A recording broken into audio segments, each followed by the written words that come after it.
Light travels और light takes approximately 8 minutes to travel from sun to the earth, ठीक है ना। Suppose in a frame of the sun an event occurs at time t is equal to 0 at the sun, another event occurs at earth at time t is equal to 1. What is the velocity of the initial frame in which both these events are simultaneous? तो हम यहाँ पे दो frame बनाते हैं, ठीक है ना।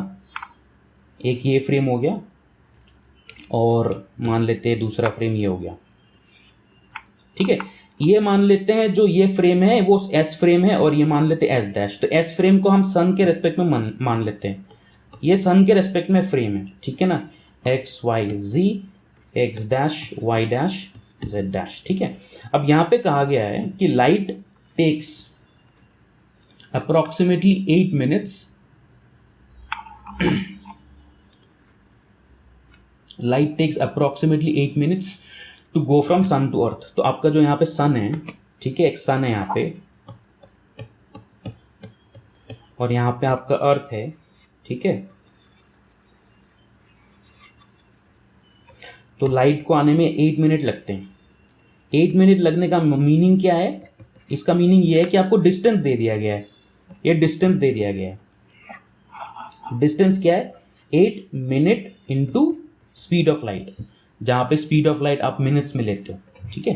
ये चीज़ जो है 8 मिनट इंटू सी, मतलब बेसिकली जो टाइम दिया है, जो डिस्टेंस क्या है, distance is equal to speed into time, ठीक है। तो यहाँ पे टाइम को अपने स्पीड के साथ मल्टीप्लाई कर लिया, तो दिस विल गिव यू, अगर आप c in units of kilometre per minute लेते हैं तो फिर ये आपको बेसिकली डिस्टेंस दे देगा, ठीक है। हमें यहाँ पे यूनिट्स को चेंज करने की ज़रूरत नहीं, जैसा आप यू विल फाइंड आउट, यहाँ पे यूनिट्स को चेंज करने की हमें ज़रूरत नहीं। हम यहाँ पे क्या बताया गया, इंफॉर्मेशन ये दिया गया है कि जो सन के रेस्पेक्ट में आपको दिया है एस फ्रेम, मतलब विथ रेस्पेक्ट टू सन, इस फ्रेम के रेस्पेक्ट में आपको इंफॉर्मेशन क्या दिया है? इंफॉर्मेशन ये दिया है कि दो इवेंट होता है, ठीक है। एक t इज इक्वल टू 0 पे होता है, दूसरा t इज इक्वल टू 1 पे होता है। तो डेल्टा t कितना हुआ, ठीक है, डेल्टा t कितना हुआ? डेल्टा t हुआ 1 माइनस 0, है ना। एक कहां पे हो रहा है ये इंपॉर्टेंट नहीं है, एक t इज इक्वल टू 0 पे हो रहा है, दूसरा t इज इक्वल टू 1 पे हो रहा है, तो डेल्टा t हो गया तुम्हारा 1। और डेल्टा x क्या है? अब यहाँ पे कहाँ पे हो रहा है मैटर करेगा। एक इवेंट हो रहा है तुम्हारे सन के अंदर, एक इवेंट हो रहा है तुम्हारे अर्थ के अंदर, तो दोनों इवेंट के बीच में डिस्टेंस क्या है? डिस्टेंस है 8c, ठीक है। अगर आप c को in units of kilometre per minute लिखोगे तब जाकर के डिस्टेंस होता है 8c, ये तुम्हें दिया है।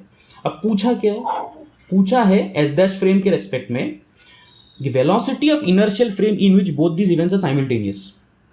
मतलब मान लेते हैं कि दूसरे फ्रेम के रेस्पेक्ट में जो है इवेंट साइमल्टेनियस है, ठीक है।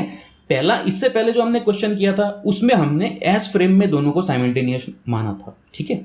अभी जो है हम एस डैश फ्रेम में साइमल्टेनियस मान रहे, कोई दिक्कत नहीं है, हमें बस इक्वेशंस को सही रखना है। एस डैश फ्रेम में साइमल्टेनियस है, इसका मतलब क्या है? इसका मतलब ये है कि जो डेल टी डैश है वो 0 है, ठीक है ना। ये साइमल्टेनियस है ना, simultaneous with respect to S dash frame है। तो अगर ये साइमल्टेनियस है तो फिर हम डेल टी डैश को हम 0 पुट करेंगे, तो बस और कुछ नहीं है। इसको यहाँ पे डाल दो इक्वेशन में। हमारे पास लॉरेंस ट्रांसफॉर्मेशन से कौन सा इक्वेशन आता है टाइम के रेस्पेक्ट में? Del t dash is equal to gamma del t minus v upon c square del x, बस। तो डेल टी डैश क्या है? डेल टी डैश वो है, एस डैश फ्रेम है जहाँ पे वो साइमल्टेनियस है, तो ये हो जाएगा 0। डेल टी क्या है? डेल टी यहाँ पे बेसिकली है 1, ठीक है। डेल एक्स क्या है? Del x is nothing but 8c, ठीक है। बस वैल्यूज को पुट कर दो आप, हाँ, तो वैल्यूज को पुट कर दो, ये हो गया तुम्हारा 0 gamma 1 minus v upon c square into 8c। तो ये कितना हो गया? 0 is equal to gamma left hand side में आ गया तो वो भी 0 हो गया, 1 माइनस 8v अपॉन सी हो गया। तो ये हो गया तुम्हारा 1 is equal to 8v upon c और v is equal to c upon 8, ठीक है। v is equal to c upon 8, तो आंसर कौन सा होगा तुम्हारा? यहाँ पे आंसर होगा तुम्हारा आंसर बी, क्योंकि यहाँ पे ये भी दिया है velocity vector pointing from earth to sun या velocity vector pointing from sun to earth, ठीक है ना। सन टू अर्थ, हाँ, तो सन टू अर्थ क्यों है? क्योंकि ये प्लस है, ठीक है ना। अगर ये माइनस होता तो अर्थ टू सन होता। बैकवर्ड होता वापस।